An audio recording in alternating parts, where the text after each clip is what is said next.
friends, it's Sharon Brand and welcome back to the Let's Get Candid podcast. How's everybody doing? Happy Thursday, good morning, good afternoon, good evening. How is everybody doing? How's everyone's January going? I honestly don't know how. Tomorrow is already January 19th. Tomorrow also marks 4 months of me finding out that I passed the bar exam and being an attorney, which is just wild that it's already been 4 months. I feel like so much has happened in 4 months that it's gone by really fast and also really slow. And I'm actually talking right now with a couple of my friends of how we thought that we would be so much farther along. We thought we would have our careers figured out. We thought we would know what we were doing by now. But, then we have to remind ourselves it's only been 4 months and no, we don't. And it's okay that we don't. And that's just really timely, I think, with everything going on personally for me. Starting my own law firm, I signed the bank documents this week to finalize the accounts, and once that is set up fully, hopefully within the next week or two, I will be able to officially sign my first few clients. I have a couple lined up and I'm just waiting to be able to send them the payment link and the retainer agreement, honestly. And I'm just really excited to be able to open the doors to my own law firm. Getting all of that set up has been a whirlwind. I thought it would be a lot quicker and easier than it has been, but you live and you learn, and I've actually learned quite a bit in the last few months and just learned a lot about myself as well. And I think you guys know that I've been very introspective in the last couple of episodes and in kind of all of my content, I think. And on the law firm front, as an associate, because I also work as an associate with my family friend, and I've been learning a lot there. I'm being thrown right in and I'm learning on the fly as I go, just by being a part of phone calls and emails and just kind of learning by osmosis and figuring it out day by day, little by little, assignment by assignment. And I'm nervous about that, to be honest. I had a hearing tomorrow that got canceled and secretly happy about that because I wasn't prepared yet. I feel like I need more time, and eventually I'm just gonna have to do it, but I wanted more time.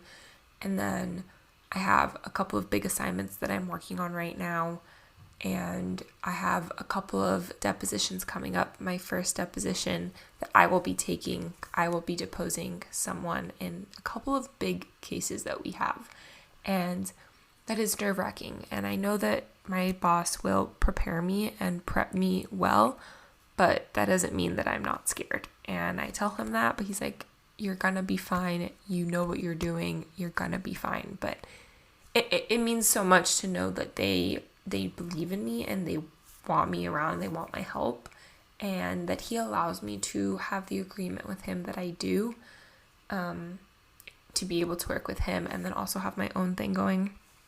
And it's just been very overwhelming to navigate and kind of prioritize and be disciplined. I think that's something that I'm really going to struggle with this year is discipline. And, the grass isn't always greener. Some of my friends who have salary jobs have crazy hours or tight schedules, and they think that what I do is easier, but I wish I had that sometimes. And it's been a lot, but overall, I think I'm doing really well. That's the big question I keep getting asked is how I'm doing. And overall, I think I'm doing really well considering, and I feel really good about this year. I just need to slow down and be more present, as is my word for the year, and, really prioritize and be disciplined about what I want. And that's going to change, and it does change every day, and just kind of allowing myself the grace to go with the flow and take it day by day and trust that everything is going to work out, because in 2023 we believe in lucky girl syndrome, and that everything just works out for us because we are the luckiest girls in the world, and what we want is coming our way, and what we want and what we deserve is coming, and everything is going to work out the way that it's meant to. And yeah, so that's kind of where I've been at, and I'm really happy to be back home, honestly. It's been such a beautiful day the last couple of days. Yesterday, I went to Soho House with one of my best friends, Natalie, and we had a little work lunch, and then we relaxed as the sun went down and shot the shit and laughed and shared stories about boys and work and struggles and friendship and just being really candid, and had a great time. And it was exactly what I needed after I came back from Ecuador, and she needed that. And we also celebrated that Rella has been live for a year. We launched yesterday as I'm recording, yesterday as you guys are listening, January 18th, 2022. So we launched. It's been a year of Rella. So much has happened in the year, and my role there has kind of dwindled down to number one cheerleader, just because there's not a whole lot for me to do there as influencer manager now that I have Connect to Social. But that is where my love for that career path and that business really bloomed. And knowing Natalie has changed the trajectory of my life. Being a part of Rella has changed the trajectory of my life. And it was just a lot of fun to catch up with her and chat. And we have some exciting stuff in the works, her and I, for you guys. So stay tuned for that. But I don't know. I think I'm just really happy to be home. It feels good to be back. I love Miami. Truly, like, there's so much hate for Miami lately. And I get it, because there's parts of it that I don't love. But I look outside my window or I step outside and I feel the breeze and the sunshine, and it just feels so, so good to be here. And I'm so lucky to live here and live at home and have the support that I do while I'm going on this crazy path of starting my own businesses, because I honestly couldn't do it without my family and my friends supporting me and all of the sweet messages of my online community. So thank you guys so much. And I'm really looking forward to where this year will take me. There's a lot of plans for, quarter one, Q1. I have an engagement party. I have a weekend trip with my best friend from law school in a few weeks. We're going to Dallas. I've never been. I'm super excited. So send me your Dallas recs and what to do, where to stay, what to eat, where to go, all of the things. It's going to be Super Bowl weekend, which we didn't really foresee that when we planned it, but it all worked out. We'll see. Maybe the Cowboys are in the playoffs, they're in the playoffs, are in the Super Bowl, and then it'll be a really fun weekend. What else? I'm going to Gasparilla with my family in Tampa and get to see my brother, because he goes to school in Tampa and it's his last semester, which is wild. He's a senior. What else? I might hijack my parents' anniversary trip and go with them somewhere. I don't know. I'm just really looking forward to traveling as much as possible, fostering my friendships, and prioritizing myself and my businesses. That's what's in store for me this year, and I'm really excited to see what comes out of it. And with that, I'm really excited to introduce you to this week's guest. She is Sharon Brand, the founder of Brand's Media Group. She is someone that I have been following for a while. And I've been following BMG for a while, Brand's Media Group. And then I connected with her when she reached out to be on the podcast. And I was like, oh my God, like, someone is reaching out to be on my podcast. That's so cool. It's like a pinch me moment. And we just had a lot of fun chatting. Her and I are like kindred spirits. We love entrepreneurship, like following our gut, travel, immersing ourselves in culture, and being open to all the lessons that entrepreneurship and life teaches you. And we talk all about that and so much more. And there's just some really great stories in this episode, and her lifestyle is really cool and unique and something that I really admire. And, I just had a lot of fun recording this, so I hope you guys enjoy this episode.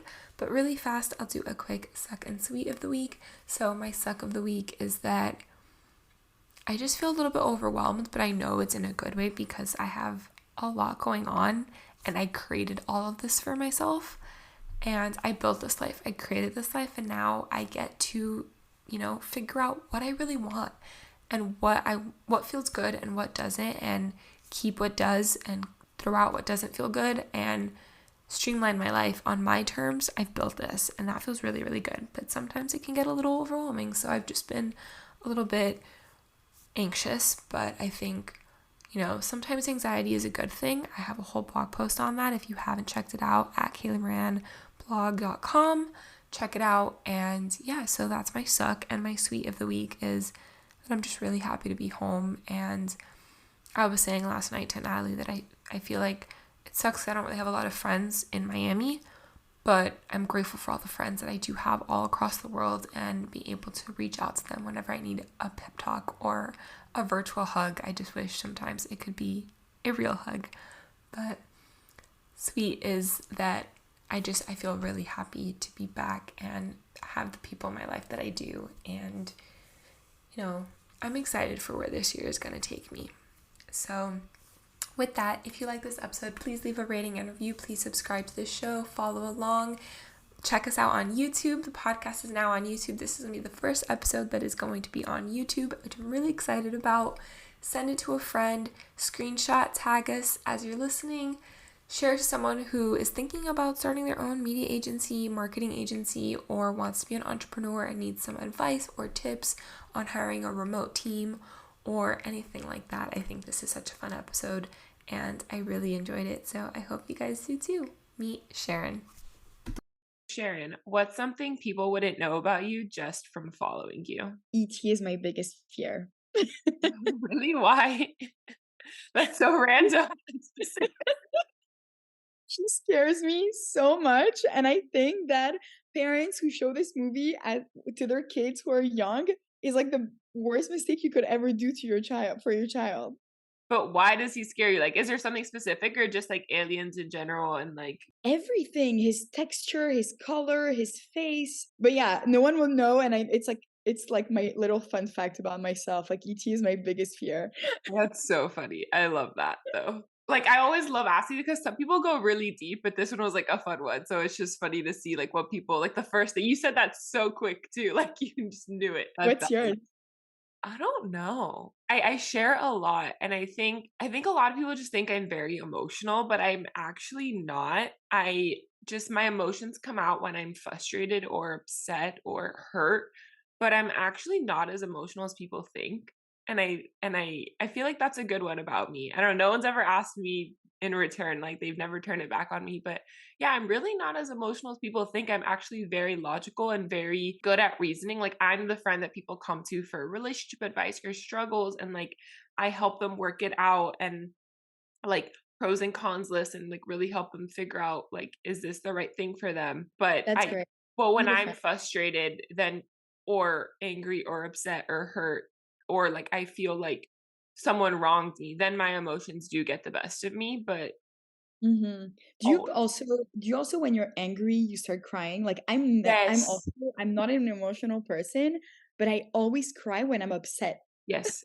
No, that's 100%. Like I cry a lot when I'm upset. Like I just can't hold it anymore and I'm just like I get so frustrated and I get frustrated at myself that I'm frustrated or upset so then I start crying. And that's where people think I'm really emotional because I cry a lot, but it's a lot of times it's because I'm really frustrated and growing up I was so defensive and so like I mean I'm still stubborn and I'm still defensive to some extent, but I've gotten a lot better, but I just was so defensive and so I felt like I had to prove something to Yeah, everyone because everyone always looked at me like I was like an idiot or like like I just never like fit in. I never belonged. Everyone looked down on me or at least I felt. I don't know. Like it could all be in my head, but that's how I felt.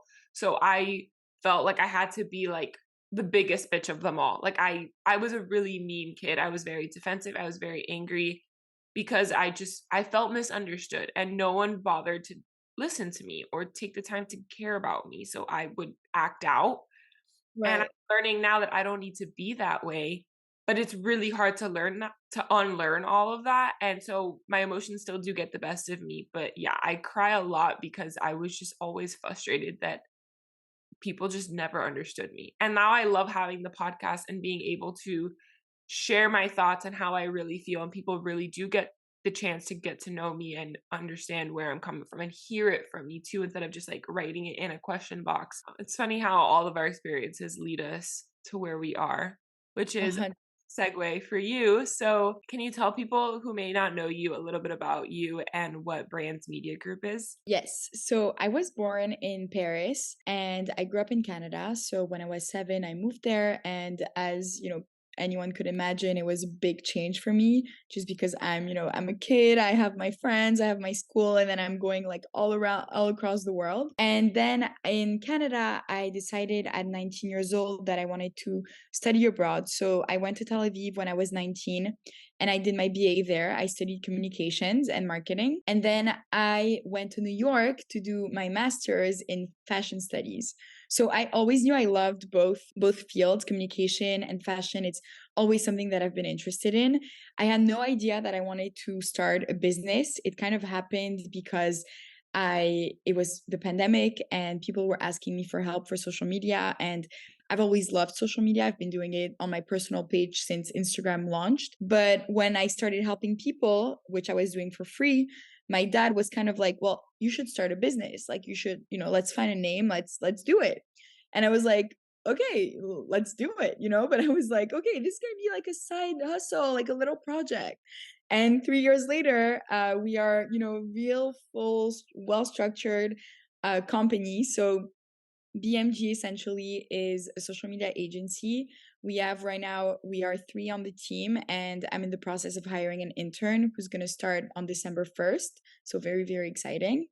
And we have a dozen clients right now who are in the fashion, lifestyle, beauty world. So I'm really combining both of my passions. It's like communication and fashion reunited. And I mean, I'm doing everything that you can imagine a business owner is doing. I used to be the one doing social media, and now I'm doing everything but the content creation itself. So I'm managing, overviewing, confirming, hiring, doing all the administrative work, the accounting, the sales, the invoices, everything, everything, everything. So it's a lot and it's very exciting because there's a lot of freedom that comes with it, of course. But it's a lot of work. Do you wish you hadn't started knowing like what you know now, that you wouldn't really be able to do the social media part that you love? Or are you okay with stepping back and building it up and doing all the administrative stuff so you can grow it enough to where you can get back to doing the part that you love? Like, has it For been sure. hard, that transition? So I love that question because I think that I'm not a person, my personality is not someone that wouldn't want to try something because I know how it is. So I'm always like, okay, let's try it. And if it works, it works. If it doesn't, it doesn't. So I didn't know what was waiting for me when I started BMG, that's for sure. But I've actually grown to love what I'm doing now better than the content itself. It's more challenging. The tasks are moving quickly. There's a lot of things to check and to organize. And I'm a type A kind of person. I love to organize. So it's kind of like, little did I know this is exactly what I want to do. I want to run a business. I don't want to do content creation my whole life. And what's really cool right now is that I'm actually delegating the content part to people who really want to be doing content and are very challenged and stimulated to do content for different clients. Every day they're working on, let's say, 5, 6 clients, and they're doing stories, feed posts for them, and they love it. So I think that if you know your personality and you know how you like to work, you can already know what's best for you in, building a business. And if you don't want to scale it and become, that business owner that is doing all the administrative things, you could keep it freelance and have, 1 or 2 clients and still be doing the content and the strategy and all that. But yeah, that's my take on it. I don't know if it makes sense. Do you No, get I where I'm think coming that makes so much sense. And I love that you actually found that you liked it more. And it's true, like, just because, like, I feel like everyone is starting their own businesses nowadays. Everyone's starting their own agency. There's so many, and it's like, it's not for everyone. Like, you have to love the administrative side too. And, if you don't love it, then it's going to be really hard for you to scale and grow and be successful. And a lot of times people stop because you know, yeah, if you knew then what you know now, it would have discouraged you and you probably never would have started. So it's good. Like, I'm the same way as you. Like, I'm going to, you know what, if it works out, it works out. If it doesn't, it doesn't. But if I have an idea, I'm going to pursue it until I can no longer keep going. And then I will revisit that and I learned from it and I moved on. And some people are better at, like you said, like the freelance, the creative side, and they're better off being employees or freelance and letting someone else who's more analytical and big picture Yeah. focus on running the business. And not everyone has to be both, and it's okay. And I think there's so much out there now that, like, girl boss, entrepreneur, everyone wants to, and it's like, that's not for everyone. For me, like, I started my own business too. I like both sides. I actually prefer, like, I love creative in some ways, but I hired interns to run the social media for my business because that's not my thing. I can tell you it looks pretty and and I approve it, but that's just not my thing. So let them who really enjoy it, and that's what they're studying in school, they want to learn it, let them be the ones to take it over and let me run the business side of running a business. That is the part that I actually do enjoy. So I think that's smart, and hiring for your weaknesses, knowing what you're good at, knowing what you're not good at. So no, I think it makes a lot of sense, and I really like that you said that. And also you have to think about, right now I mean, I'm just by myself. Like I don't have a co-founder. So I feel like if you know that you want to start a business and you know your strength and your weaknesses, like you mentioned, if you're partnering up with someone that would, let's say, do the whole business side of things and you keep on doing the creative side of things, then it could be a really good match. And like that, Yeah, you don't have to take care of the whole business side of things. I'm alone. I don't want a co-founder. So in my case, it's different. You kind of have to have your hands on everything. But having partners is also a good option for people. yeah, yeah. I know people who originally wanted to do it on their own, and then they realized that for what they were building, they couldn't do it on their own, and took on technical founders. So they're the creative, fun face of the business, but then they have co-founders that are building the actual app and the website and the coding and the technical part that she's learned along the way, but that's not her expertise. And you hire for your weaknesses and knowing what you're good at and what you're not good at. So, yeah, building a team is so important. You're not going to do it alone, and you're not going to do it alone forever. You're going to have a team, and it takes time to build a team. And, like you said, you just hired an intern, they're starting soon. I just hired interns. What has that been like? What has it been like building a team? What do you look for when you're building a team? Because you're so new, it's your baby. And you now live, which we'll get to in a little bit, you live in Israel now, and your company's based in Montreal. So what's that like, hiring a team and then running it remotely and from so far away? Oh my God, Kayla, I could talk about this forever. And the process has been, just because the process has been so insane when you look back at it, how it started and how it is 3 years later, how the hiring process changed also. My first ever team member I hired right on the spot. She was the only one that applied.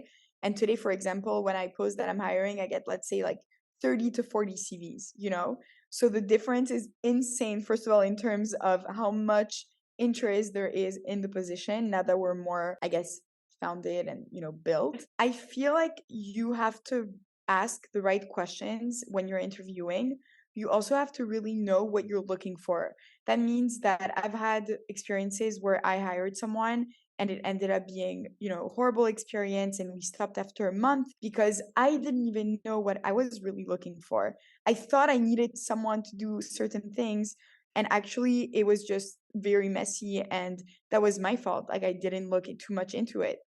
So I feel like when you're a business owner and you're hiring, you have to really know what you want to hire for, first of all, and also asking the right questions. And that really means if you need to do even second interviews, even third interviews, then go and do them, just because it's really, really important that you are sure that the candidate not only answers the questions, a certain way that you want them to answer, but also that will be a good fit to work with your current team if you already have a team.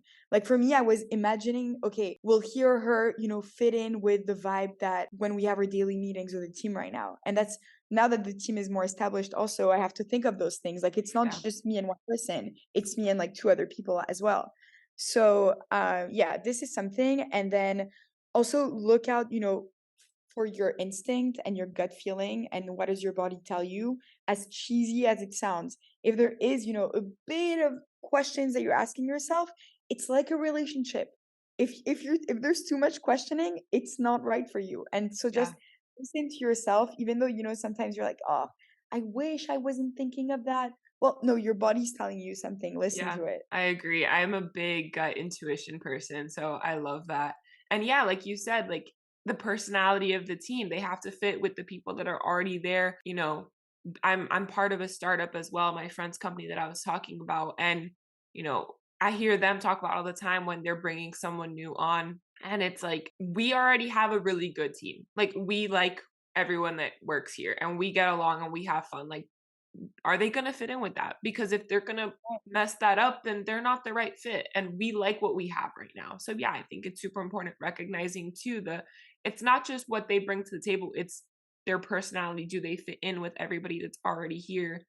And I like that, asking, knowing what you're looking for too. Like, yes, you need help and you're going to hire interns because you need help and you can't do it all alone. But like, you have to be at some level, still be strategic about it. And the first person that you hire may not be with you forever, and that's okay. But, you want to make sure that you're growing and gaining experience from every person that comes in, whether they stay or not just that it's a bad Yeah. experience, because then that hurts you in the future when you want to hire again, or reputation or that kind of thing. So I know, I think that's super important what But I you mean, it's said. so special to see, that, for example, Noemi, who's been working with us now for a year, when she started, she didn't have any social media experience. Like, she didn't know how to use Canva, but she had it in her. I felt it.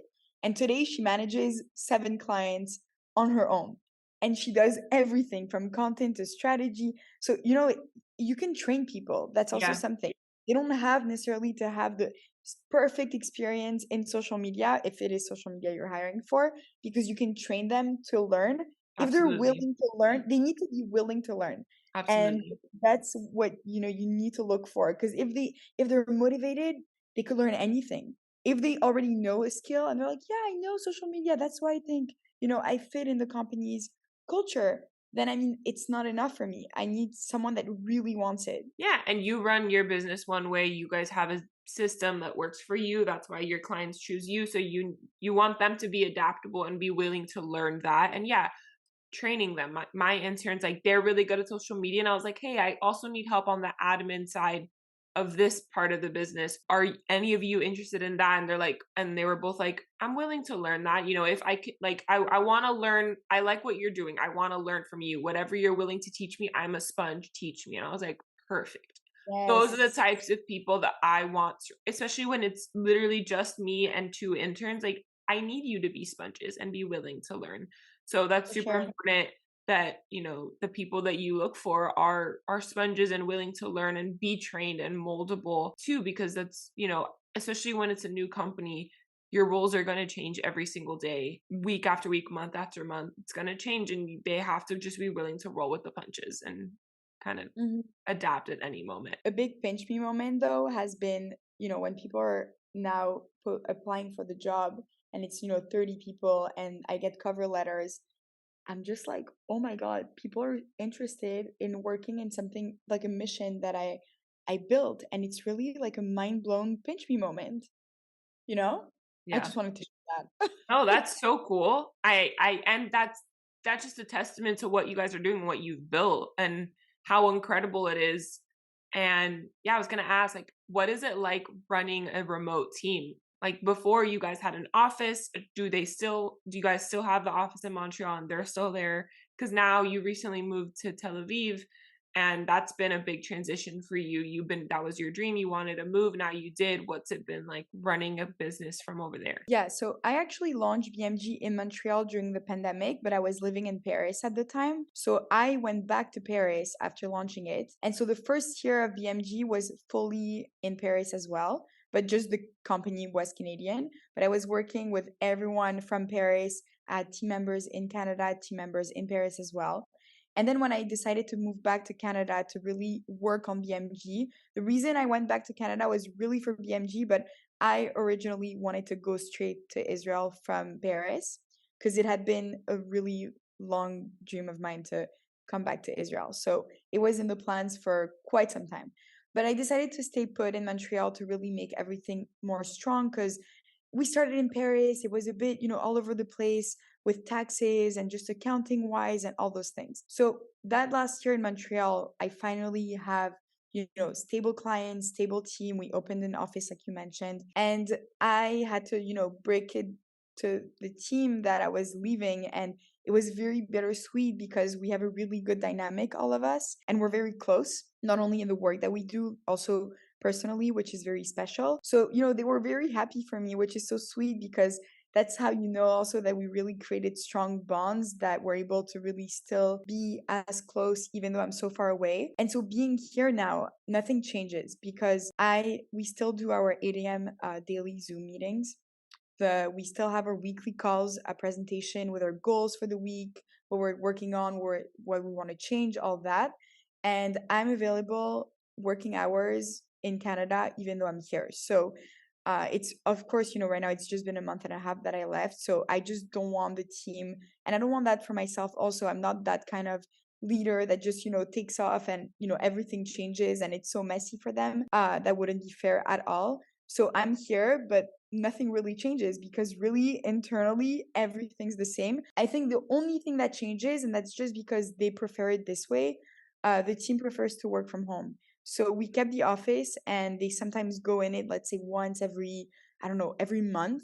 But that's really the main thing that has been a big change internally. That's really cool that you guys are able to keep that structure that you guys have built. And I think it might help too that you started it remote as it from the beginning. So you already kind of had that system set up, and now it's not as weird of a transition, just keeping the same hours. And yeah, that's the beauty of the pandemic, that everyone discovered that they're able to work from home, and actually some people are more productive at home, but having that office for them to come in whenever they want to or need to is always good too. I can't believe that we used to not work from home, that people used to be in office every single day.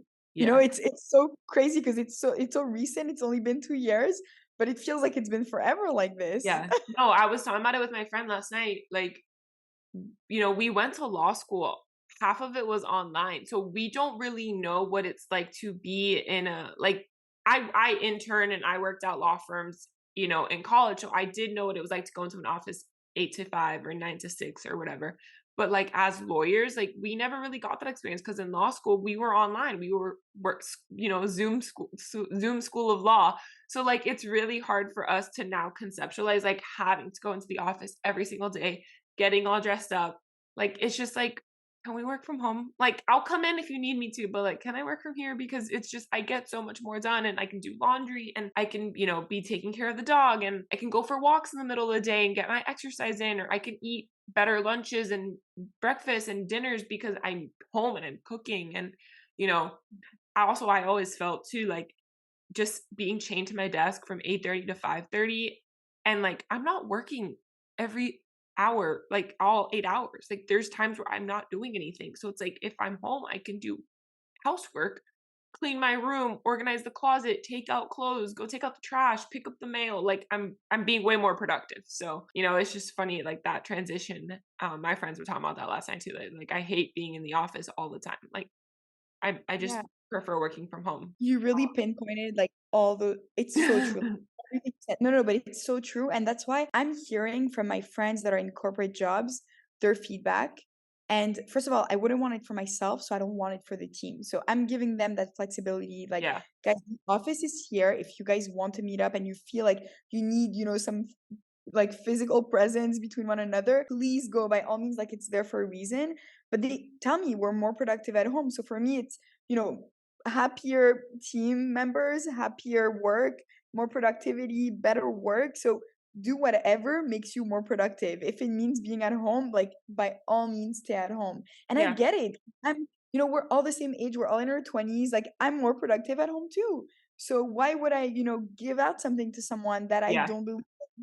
Absolutely. And I think that's important too. It's like if you wouldn't do it for yourself, if you wouldn't want that for yourself, why are you going to put that on the team? And I think that's something that as our generation starts becoming the bosses and the leaders and the managers, I think that we're going to see a big change in the corporate world. But, the generations before us, our parents' generation, like they didn't have that. So they're very much used to like butt in chair from 8 to 5. And, we need to see you to know you're working. And for me, and like all of the companies that I've worked for in the last couple of years have allowed me to work remotely because we had to. Like even like working at a law firm, they're like, we don't normally let you guys work remotely, but we know you are going to get your work done and do good work. So like we'll allow it. And my work never faltered. Like I got more done because I was able to do it from home than having to go into an office. And they're like, okay, like noted. Like, so I think it's important to recognize too that, yeah, like it's the leadership style, the management style, the way that companies are run. Like you don't necessarily have to be in the office all the time. Like for certain things, yes, absolutely. Meetings, calls with clients, meeting clients. Like, yeah, of course you want to be in the office. It's going to be a lot better. You want to meet them face to face. Certain, once a month meetings with the team so they all get to know each other instead of like always being all over the world. And remote hiring and remote work does have like complications with like accounting and finances if they're in different states, don't get me wrong. But at the same time, if the productivity is there and the work is still getting done, it's not that big a deal to me at least. And I think for you as well. So I think that's gonna start happening more, but it's definitely And what you said about the generation before us being, butt on the chair from 8 to 5, it's so funny because how I manage my team, my parents just don't understand. They don't understand that we have like happy hours together, that we go for dinner sometimes, that, we tell each other how the weekend was, that we go out yeah, because together, you're friends too, and go that's clubbing. so But important.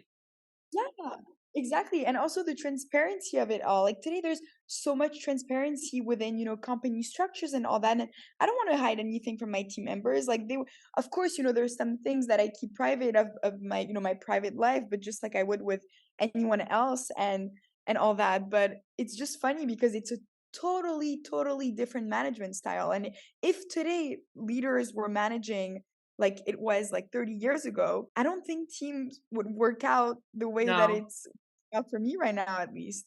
no, I don't think we would be as nearly as productive as we are as a society. But it's funny, like my mom, her company is very high. I don't know if it's because she runs the Latin America department of her company. So like it's our culture is just very familial and like, let's go out, let's go party, let's do this. They're a little bit better than like my dad's side, for example. But like she takes the team to happy hours every once in a while. Like, and there's like literally a budget for that. Like you have to like team bonding events. They'll go bowling, they'll go, flag football, like they'll go to like one day I came home from work and like her team was at my house and they were having like a barbecue, you know?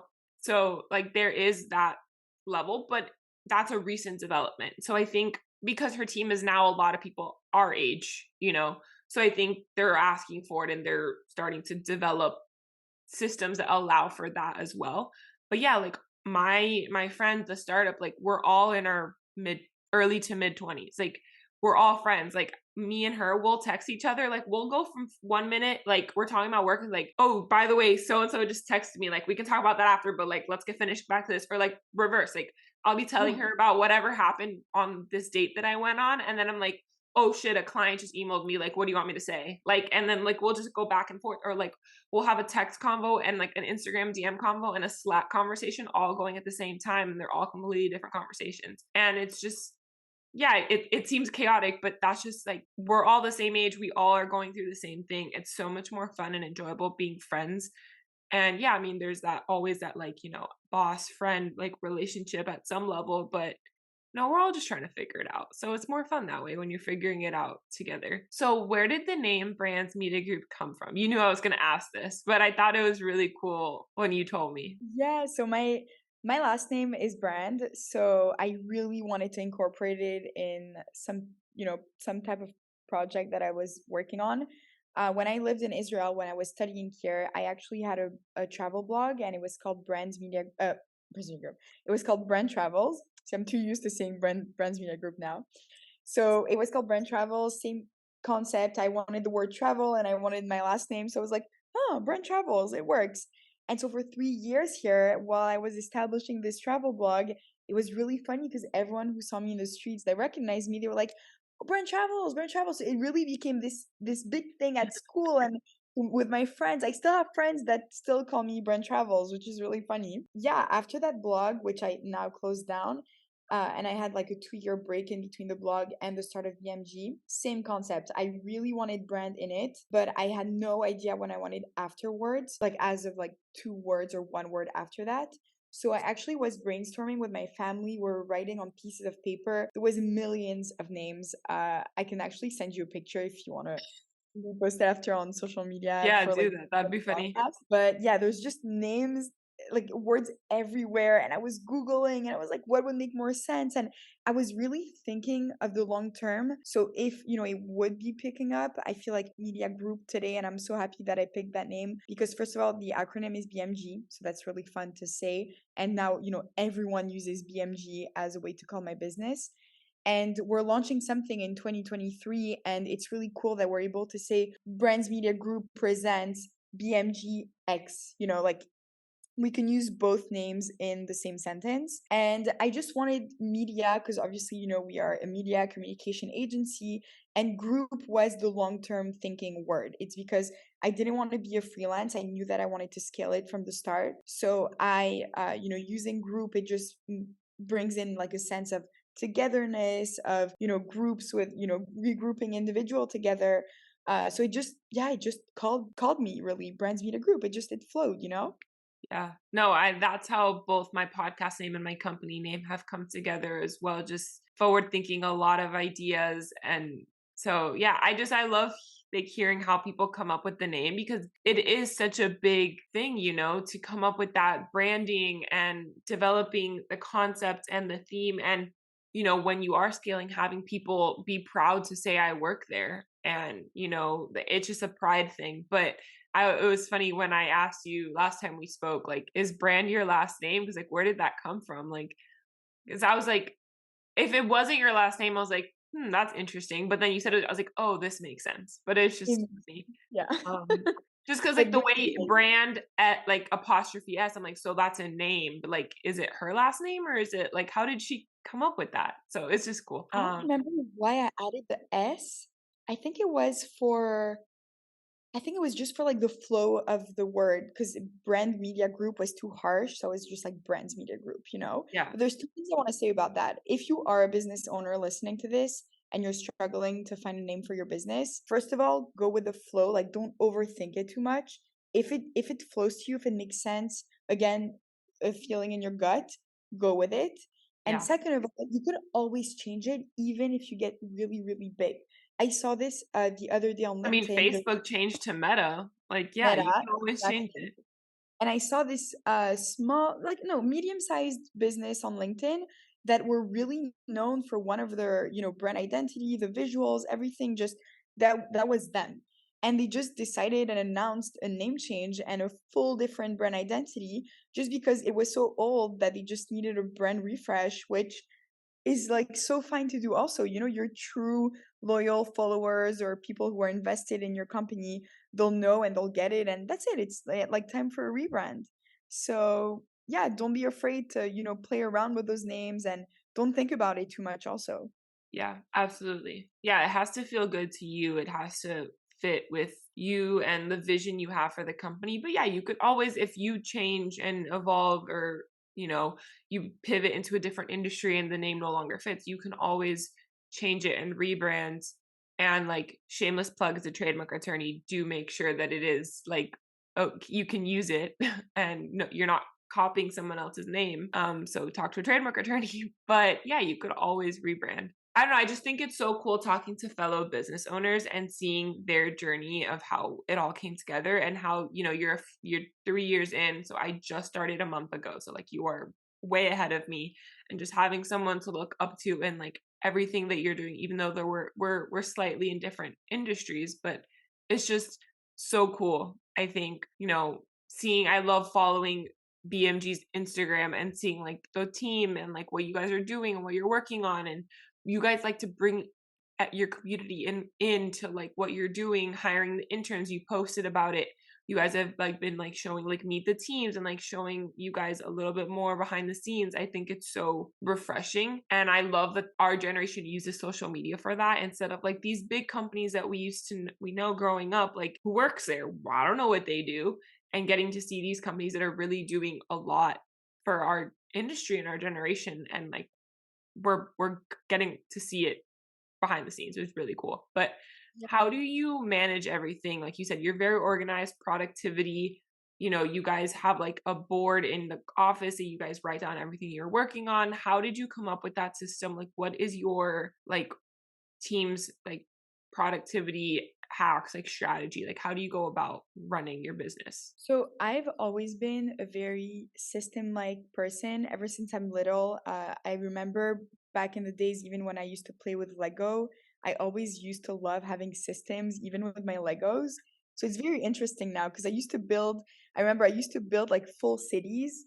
And I was like, okay, well, this is the family that lives here, and they're gonna go there and there. And it's like everything was very structured like that in my brain. So now that I have the company and I'm able to plug in actual systems that people are going to use and not only just like playing with Legos, it's really gratifying because you see how putting up these systems really help the team and myself like staying on track, staying organized. So as a leader, you also have to be very motivational for your team and to give out that motivation. And for me, there's no motivation coming from a lack of organization. So it was very important to stay on track with everything that's happening because it's a lot and you can get lost in all of there is to do also, which is, scary. But if you're organized, then it won't happen. So in the office, but again, we started remotely. So I'll start with how we did it remote.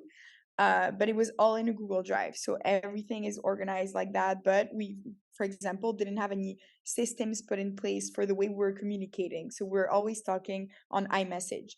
3 years later, we finally have Slack. So, which I put only 2 months ago. So very, very recently. But I was like, hey, we need to have boundaries also and really distinct from our communication on iMessage and on Slack. And if there's going to be new members joining, also, they could search and retrieve history from the messages on Slack. It's very interesting to use it. So I had heard about it last year, but I only put it 2 months ago because I just felt like, okay, it was time to put it. But physically with the office, yeah, we did have a board with what we're working on with clients every day and basically the contract that we're working with the clients on the board. And I was able to recreate that board on the Google Drive. So I think it's important to have everything physically and also stored, online so for everyone to be able to see it. And I mean, even if there's people that are sad that the physical is kind of, a, going away and that computer or taking over, I mean, it's what's happening. Like for me, as team members join, it's easier for everyone to be regrouped on the Google Drive and see what's happening there than to go to the office and see it on a board. So, especially now that I'm not here, but still, I don't ever want to make excuses of, I'm not in Montreal, so it's harder, but it's just easier for everything to be online. So I'm going to keep it this way, very organized like that there. No, I agree. I think I love Slack. So I'm happy you guys got Slack now. I started using it last year when I joined my friend's startup, and now I have it for my team, and it's the best. And that way, yeah, you keep that separation between, your personal friendship relationship conversations and like the work ones. And like I try not to, unless like she's like someone's not answering in Slack and it's immediate, then I'll call them so they see it. But like for the most part, there is that separation. But it's just so much easier having a digital version of everything. It's just so much faster. But for safekeeping and just to save your ass, you want to have a physical copy as well. But digital just makes things so much easier, especially because the way that we live now in society, it's just everyone's moving all the time, not just like physically, but just traveling, like not to live, but like you go on vacation or, like your partner has a work trip and like you're like, I want to go to New York City with him on his work trip. Like,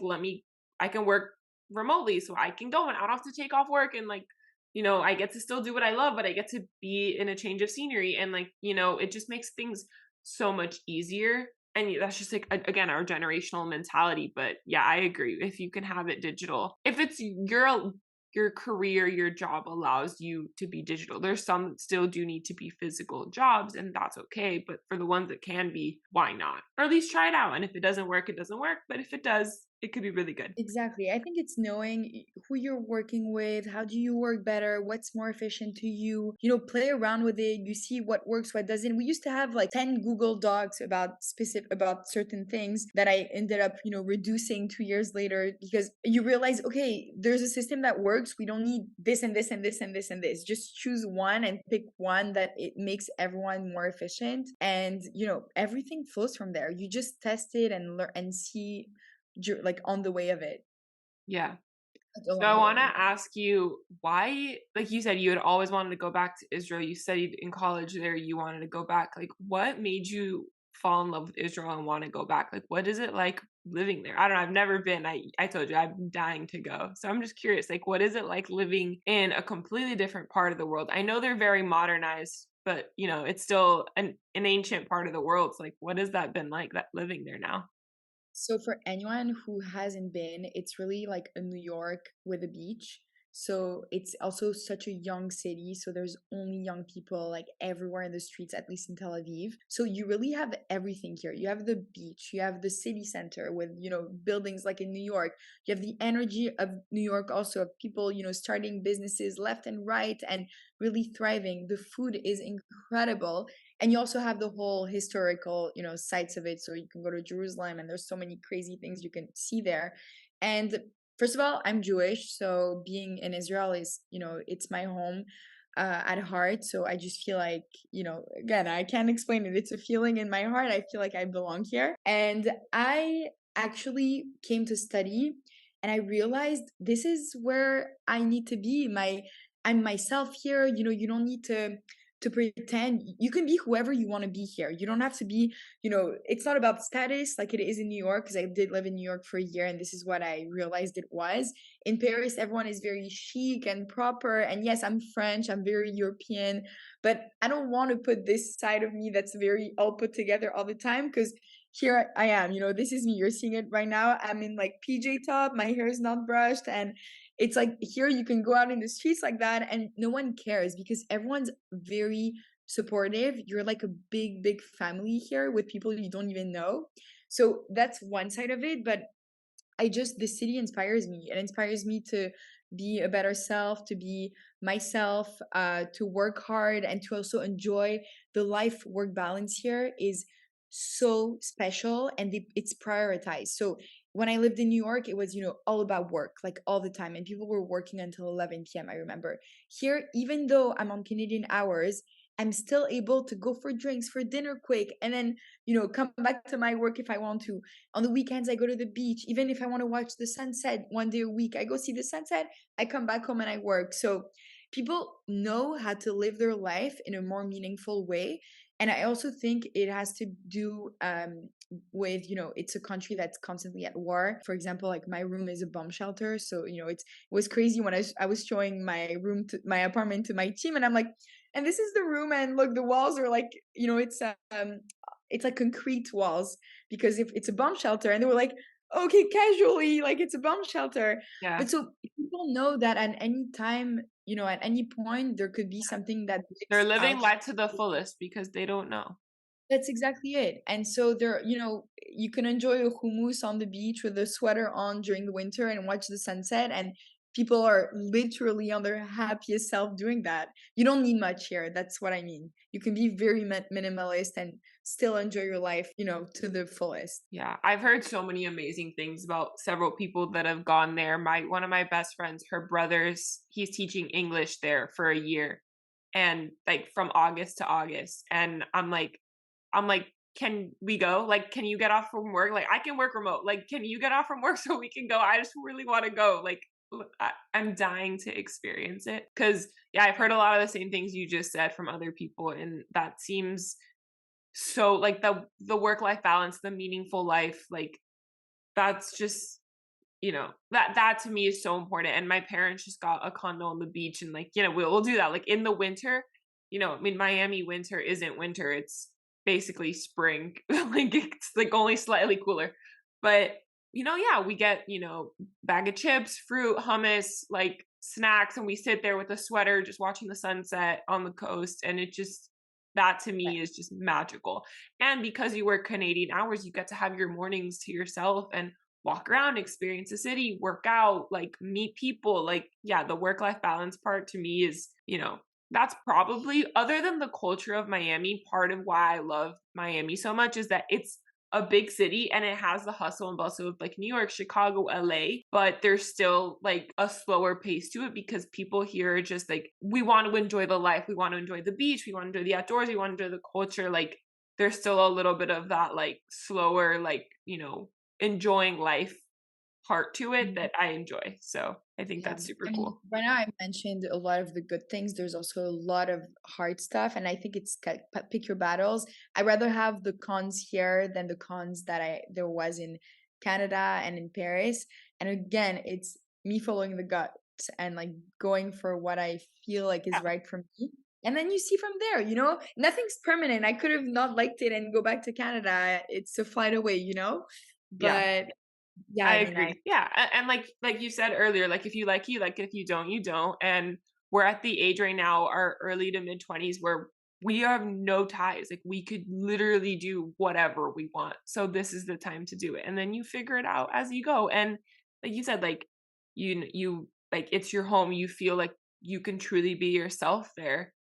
I've only felt that in two places ever, like Miami and London. Like I felt that like in a past life I lived there when I was in London. I studied abroad and I got off the train and I was like, oh, like okay, I've been here before, even though I've never been here. Like I just felt it. So I totally know that feeling. And you know, yeah, if you feel like at home there right now, then you never know what awaits you being there. So this is the time to figure that out. And yeah, like the cons, every place has its pros and cons, but if right now that's just where you feel you're meant to be, then why not lean into it while we can? But exactly. what are the best lessons you've learned from being an entrepreneur the last couple of years? For anyone who wants to be an entrepreneur, wants to start their own thing, or is deciding like, is college for me? Should I start my own thing? Do I go into corporate life? Like, what have some like your biggest lessons that you've learned from going off on your own? So the first one is for sure that everyone I met along the way, so in the past 5 years when I started like really studying and meeting people, everyone you're gonna meet is gonna be important for later. Like you don't know how yet, but just A be hundred sure percent. to be genuine, be yourself when you meet people. If you're not a people person and you don't want to talk to anyone, that's also fine. I'm a very, outgoing person. I love to speak with people. So I realized only now, like 5 years later, how much it did help me to, put myself out there and say hi to people that I met in the street and yeah, to basically network, but without, using the term network because it wasn't like a job. I was just genuinely interested to speak with those people. The second thing is that if you really love what you're doing, then you won't give up on your business. And there was a lot of moments where I was like, what am I doing? I should stop right now. This is not for me. I should go back to a corporate world and I was going to stop everything. And then I woke up the next morning and I was like, well, no, I love what I'm doing. What am I talking about? So Yeah, just I've know been that it's there. a full roller coaster of emotions, of high and lows. But as long as, you stay true to yourself and what you want to do, then that's fine. And it's going to pick back up and you have to see things on the long term. And then the third thing is that and I actually heard this on a YouTube video that I was watching when I was having a lot of self doubt. And it really helps me because every day I use it. Is that you have to be the hammer in everything that you do. And that means like go after things first, like ask for things first. Don't sit with your feelings, wondering or overthinking. If you're thinking about something with clients, ask them right away. If you have a meeting with them, say what you need to say first, like present the meeting, lead the meeting, just because you want to be that. I don't know how to explain. If you do struggle with self doubt, if you are the hammer, then you're going to start the conversation. And then it's just people that are going to answer you, but they're not going to be the one starting it.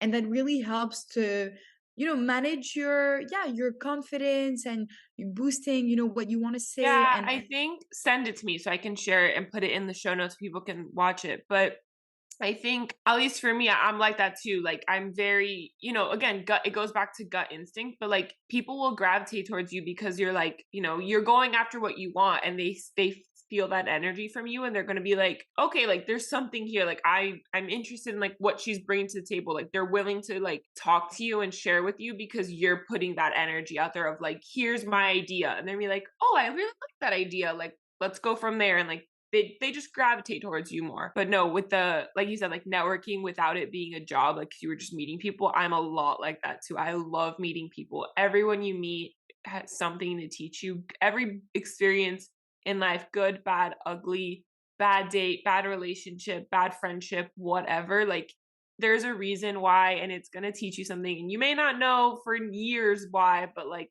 when you find out, you're going to be like, oh, that makes so much sense now. And yeah, I think we all struggle with self-doubt, just like shit, did I make the wrong decision? Like, should I just go back to a corporate life? Like I've been struggling with this for the past month, but you know what? I know that deep down in my gut, this is what I'm meant to do right now. And if that changes in 5 years, then that changes. But right now, I know that this is the right path for me. And no one said it was going to be easy, but it'll be worth it.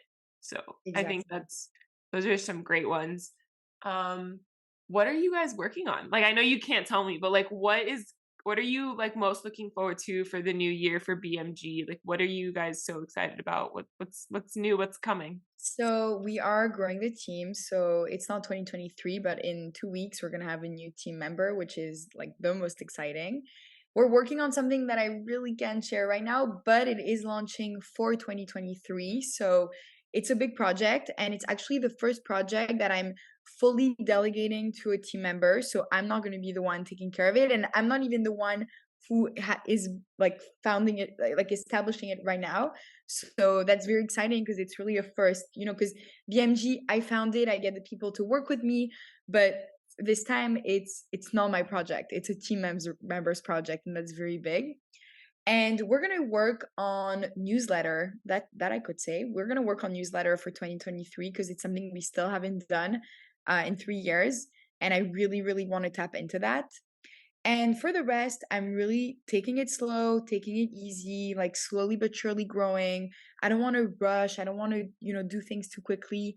I'd rather go by like pillars, So right now it's like new team member, we can get in more clients, and then slowly but surely, work on that. Yeah, I think that's important. And I think that's really cool that your team member is the one spearheading this project. And, like you said, like we were talking about earlier, like they came in, they were the right fit. You've trained them. You guys have built this together, and now they get to like kind of have their own baby, and you get to help them grow that. And then at the end of the day, BMG is going to grow because of that project, and hiring new team members, more clients. Like it'll be really cool to see. I'm excited for when that announces, to be able to see what it is, and everyone can go check it out. But, I'm so excited for you. I think it's so cool what you're doing. I like the newsletter idea. I love that. I want to get into a newsletter too.